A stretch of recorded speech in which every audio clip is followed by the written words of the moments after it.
Agriculture and farming டாப்பிக்கில் வந்து video போட்டு ரொம்ப நாள் ஆச்சு. ஸோ இன்றைக்கான டிப்ஸ் என்ன அப்படின்னு பார்த்தோம்னா வந்து ஏற்கனவே வச்சு வளராத செடிகளும் அது மட்டும் இல்லாமல் இப்போ நம்ம வளர்கிறதுக்காக வச்சிருக்க அந்த விதைகளும் வந்து ஈஸியாக வளர்கிறதுக்கு இயற்கையாகவே வளர்கிறதுக்கு நம்ம வந்து சில டிப்ஸ் இருக்குது.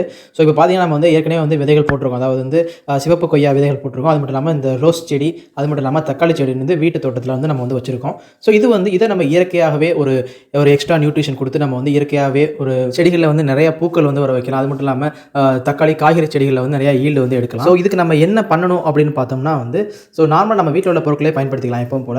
ஸோ ஒரு கிளாஸ் எடுத்துக்கங்க. இதில் வந்து நம்ம வழக்கமாக யூஸ் பண்ணுற காஃபி பவுடர், ஏதாச்சும் காஃபி பவுடர் வந்து நீங்கள் யூஸ் பண்ணிக்கோங்க. காஃபி பவுடரில் வந்து செடிகளுக்கு தேவையான நியூட்ரிஷன்ஸ் வந்து இருக்குது. ஸோ இதுக்காக நம்ம காஃபி பவுடர் யூஸ் பண்ணிக்கலாம். ஸோ இது கூடவே வந்து நம்ம வந்து சினமன் பவுடர், அதாவது பட்டை தூள் வந்து யூஸ் பண்ணிக்கலாம். பட்டை தூள் வந்து நம்ம வந்து செடிகளுக்கு வந்து ஒரு எசென்ஷியல் க்ரோத்துக்கு வந்து நம்ம வந்து ரொம்பவே பயன்படும். ஸோ பட்டை தூளை வந்து கலக்கிறனால வந்து ஏற்கனவே வச்ச விதைகள் வந்து வளர்கிறதுக்கு, வேர் விட்டு வளர்கிறதுக்கு வந்து ரொம்பவே யூஸ்ஃபுல்லாக இருக்கும். இந்த ரெண்டு மிக்சர் கூட வந்து நம்ம பேக்கிங் சோடா அது மட்டும் இல்லாமல் கார்பனேட் வாட்டர் இருந்தால் சேர்த்துக்கலாம், இல்லைனா தண்ணி சேர்த்துக்கலாம். ஸோ மிக்சர் வந்து இப்படி தான் இருக்கும். ஸோ இதை வந்து நம்ம டேரெக்டாகவே வந்து நம்ம வச்சிருக்க அந்த செடி தொட்டிகளில் வந்து நம்ம வந்து பயன்படுத்திக்கலாம். ஸோ இது வந்து நம்ம மந்த்லி ஒன்ஸ் பண்ணால் போதும். இதனால் வந்து நமக்கு நல்லாவே வந்து பூச்செடிகளாக இருந்தால் நல்லா பூ பூக்கும். அது மட்டும் இல்லாமல் நம்ம காய்கறி செடி வச்சிருந்தாலும் நல்லாவே வந்து நமக்கு வந்து ஈல்டு கொடுக்கும். இந்த வீடியோ பிடிச்சிருந்தா மறக்காமல் ஒரு லைக் கொடுத்துருங்க. ஸோ செடி வளர்க்குற உங்களுடைய ஃப்ரெண்ட்ஸ்க்கு வந்து வீடியோவை ஷேர் பண்ணுங்கள். மீண்டும் ஒரு சூப்பரான தகவலோட சந்திக்கிறேன்.